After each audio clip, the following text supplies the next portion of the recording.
entrer dans la volonté de Dieu. Je prends un exemple terre à terre. Si tu étais un enfant de Dieu, un enfant obéissant, et pendant un bon moment, tu as arrêté de prier, écoute-moi bien. Comme tu as arrêté de prier, quelque part tu es déconnecté de la force. Tu es déconnecté de la source. Parce que Jésus a dit clairement que moi je suis le cèdre, de vous, vous êtes les sabres. En d'autres termes, je suis le tronc d'arbre et vous, vous êtes des branches. Si quelqu'un reste accroché à moi, il reçoit ma sceptre, il porte beaucoup de fruits. Mais si quelqu'un est déconnecté de moi, il sèche et il meurt. Donc la prière nous connecte de Dieu.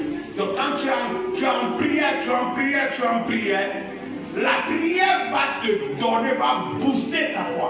La prière va te faire entrer dans une obéissance de façon très facile.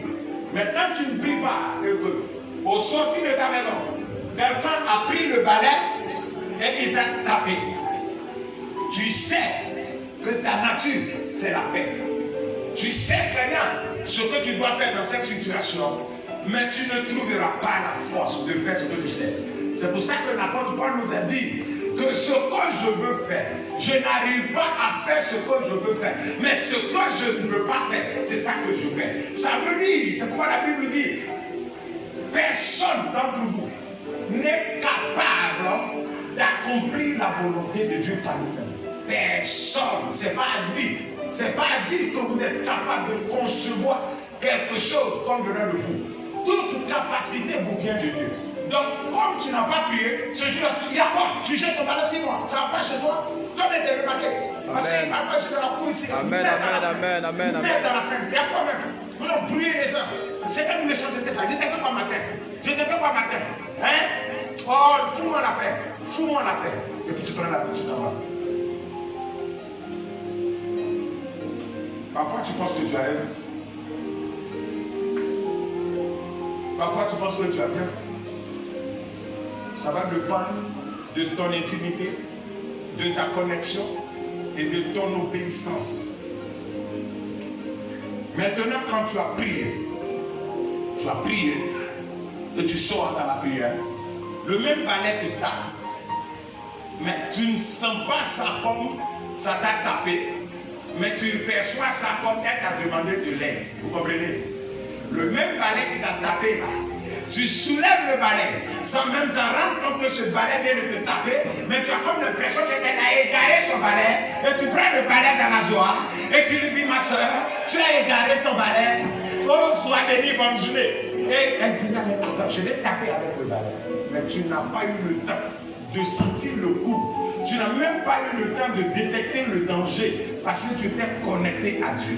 Dans cela, il dit que quand on pose en lui le regard parfait, le visage ne se couvre point de honte. Et nous rayonnons de même image. Vous comprenez? Ça veut dire que l'image qui est, comment on appelle ça, qui est projetée, on s'en rend compte à force de fixer que ça devient notre image. Nous ressemblons.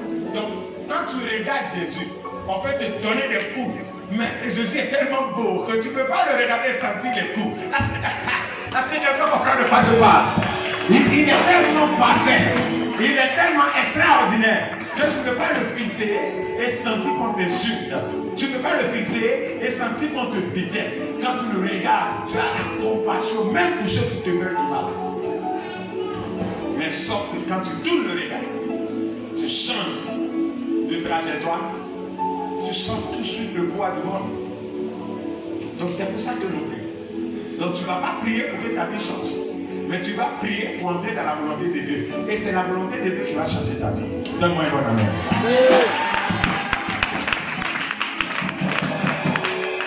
Est-ce que quelqu'un avait compris? Quand je prie maintenant, il y a la force. On dit ne bois pas, je ne bois pas. La passion n'est pas bonne pour moi. Amen.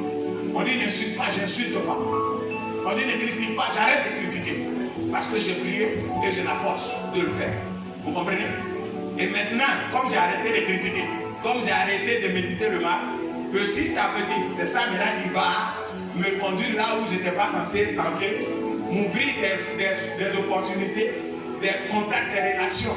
Et petit à petit, je me rends compte que ma vie est en train de changer parce que je suis en train d'obéir. Amen. Donc la Bible dit, reviens dans le verset 9. Si quelqu'un détourne l'oreille pour ne pas écouter la loi, Si quelqu'un détourne l'oreille pour ne pas écouter la loi, sa prière même est une abomination. comment tu pries et puis tu penses que Dieu t'écoute? Voilà le problème. Oh, tous les matins, tu es devant la présence de Dieu. Oh Seigneur, voici encore ce qui s'est passé, voici ce que tu m'as fait. Voici encore moi. Ça peut s'articuler comme ça.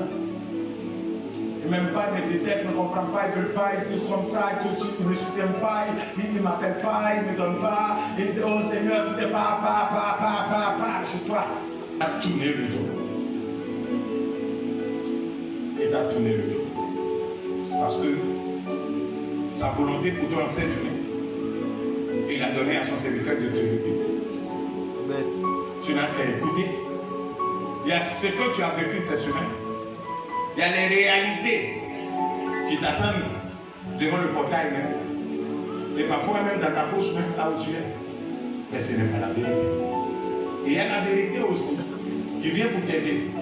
Afin que tu saches comment te comporter devant la réalité qui ne t'éclite pas. C'est de ça qu'il s'agit. Maintenant, quand tu es venu à l'église, c'est ce que Dieu a dit que tu fais. Vous comprenez? Et quand tu es...